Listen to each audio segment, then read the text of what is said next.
Dios separado, que no fue Dios el Padre. Y aquí nos dice la palabra que el Padre eterno estaba ahí en Cristo, el Padre en el Hijo, lo divino en lo humano. Cuando hablamos del Padre, hablamos de Dios como espíritu, de Dios como esencia, de Dios como poder. Cuando hablamos del Hijo, hablamos de una humanidad, de un cuerpo manifestado en carne. No eran dos distintos, era lo divino en lo humano, manifestándose para venir a redimir a la humanidad del Padre en el Hijo. Lo divino en lo humano, lo espiritual en lo material. La palabra tomando forma de hombre en esta tierra para habitar entre nosotros.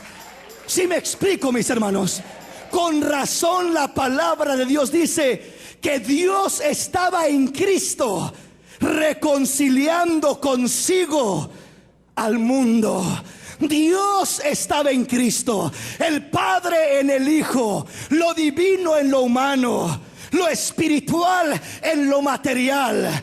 Si me explico, hermanos, allí estaba el Padre en el Hijo, lo divino en lo humano.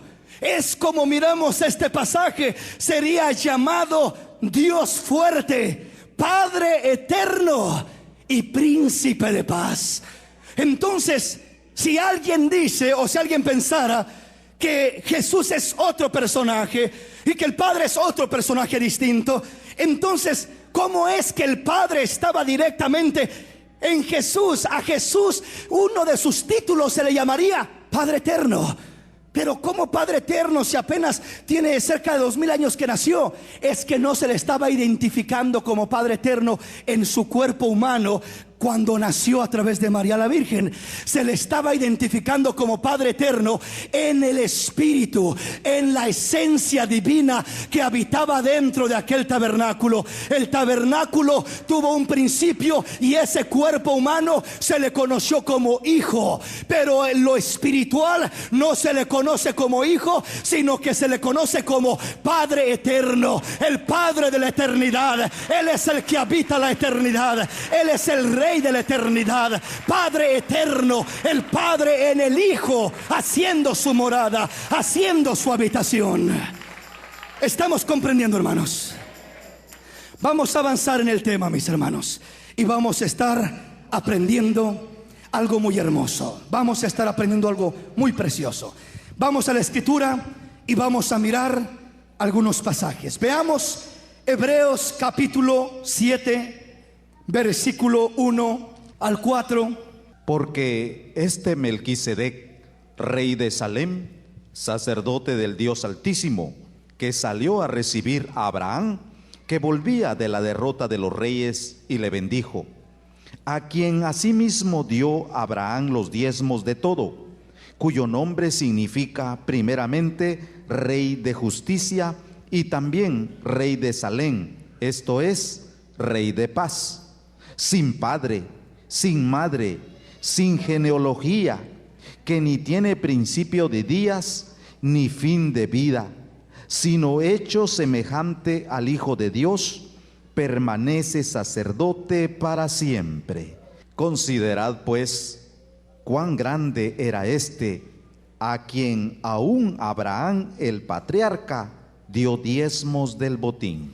Vea usted qué maravilloso. Comienza a hablar y dice: porque este Melquisedec, un personaje impresionante con el que Abraham tuvo un encuentro maravilloso, dice que cuando venía de la guerra, venía de la batalla, después de libertar a su sobrino Lot, dice que venía y se encontró con él, y Abraham le dio los diezmos a aquel sacerdote. Abraham le pagó los diezmos y lo bendijo de una manera especial, ¿verdad? Y Melquisedec bendijo a Abraham después de que pagó los diezmos. Primero Melquisedec bendijo a Abraham y Abraham le da los diezmos del botín, y Melquisedec vuelve a bendecir a Abraham otra vez.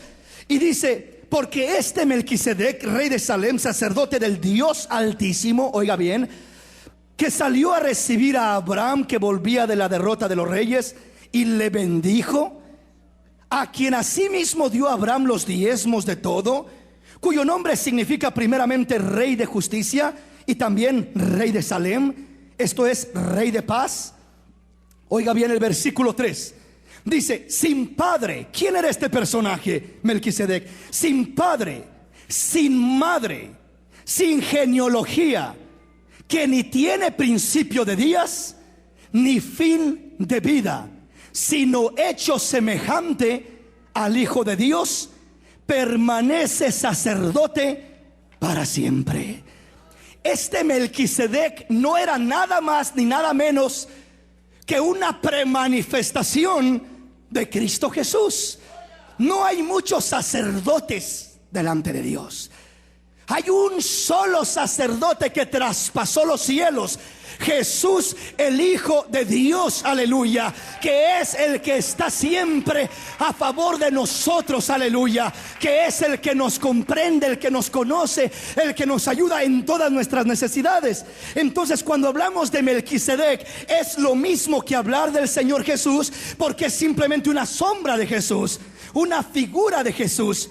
Y me llama la atención que dice el versículo 3, sin padre, sin madre, sin genealogía, que ni tiene principio de días, ni fin de vida, sino hecho semejante al Hijo de Dios, permanece sacerdote para siempre.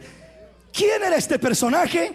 Una premanifestación de Cristo Jesús, una figura de Jesús, una sombra de Jesús. Ahora, este personaje Melquisedec dice que no tuvo ni principio de días, ni fin de días, ni genealogía. ¿Quién es el papá de Melquisedec? No se sabe, no tiene. ¿Quién es la mamá de Melquisedec? No tiene. Sin padre, sin madre, sin genealogía, sin principio de días y sin fin de días. Si yo le preguntara acerca del Señor Jesús en su humanidad, como hombre que él era, ¿él tuvo madre o no tuvo madre? Sí. ¿Quién fue la madre de Jesús? María. Como hombre en cuanto a la naturaleza humana, él nació de una mujer, de una virgen, y ella se conocía como la madre de Jesús.